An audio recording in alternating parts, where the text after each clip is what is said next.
বাপ রে বাপ, কি যে গরম পড়ছে। কিন্তু এই গরম আর রোদের মধ্যে আমরা এত গেট আপ সেট আপ নিয়ে এভাবে এন্ট্রি নিয়ে কোথায় যাচ্ছি বলেন তো? আজকে আমরা যাচ্ছি আমার মামার বাড়িতে। আমরা সপরিবারে কিন্তু আমার মামার বাড়িতে দাওয়াত খেতে যাচ্ছি। তো আমি কিন্তু আমার মামার বাড়িতেও প্রায় 2 বছর পর যাচ্ছি। আচ্ছা, মামার বাড়ি নাকি মধুরহারি, কথাটা কি আসলেই সত্য? কি জানি বাবা, হইলেও হইতে পারে, সবার ক্ষেত্রে তো আর সমান হয় না। তো এই গরমের মধ্যে বেরোনোর সময় আমি কিন্তু মুগ্ধর আব্বুকে বললাম যে একটা ছাতা নেই, কিন্তু ও আমাকে বলতেছে না, ছাতা নিতে হবে না, অটো ভ্যানে করে যাচ্ছে, এখানে ছাতা নিলে শুধু বাতাসে উড়ে যাবে। কিন্তু তখন আমরা বিষয়টা বুঝতে পারি না যে আসলে পরবর্তীতে এরকম সমস্যা হবে। গরম আর রোদের তাপে মুগ্ধ তো একদম চিল্লাচিল্লি শুরু করে দিছে, বিশেষ করে ওকে নিয়ে বেশি সমস্যা হচ্ছিল।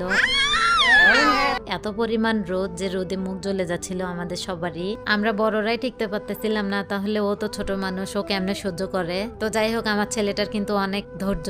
তো ফাইনালি আমরা কিন্তু আমার মামার বাড়িতে পৌঁছে গেছি। আর পৌঁছে দেখি যে আমার মামির রান্না বান্নাই শেষ হয় নাই। তো আমাদেরকে দেখে আমার মামি হাসতেছিল আর বলতেছিল যে রান্নাই এখনো কমপ্লিট হয় নাই। তো আমরা ভাবলাম যে রান্না যেহেতু কমপ্লিট হয় নাই, আমরা তাহলে বাইরে বসে একটু আড্ডা দেই, যেহেতু অনেক গরম আর পুকুর পাড়ের হাওয়া কিন্তু অনেক ঠান্ডা হয়। তো আমরা সবাই মিলে পুকুর পাড়ে বসে আড্ডা দিচ্ছিলাম। আর এর মধ্যেই দেখেন আমার চালাক ভাসতে, সে কিন্তু ঠিকই সময় সুযোগ বুঝে খাওয়া শুরু করে দিছে।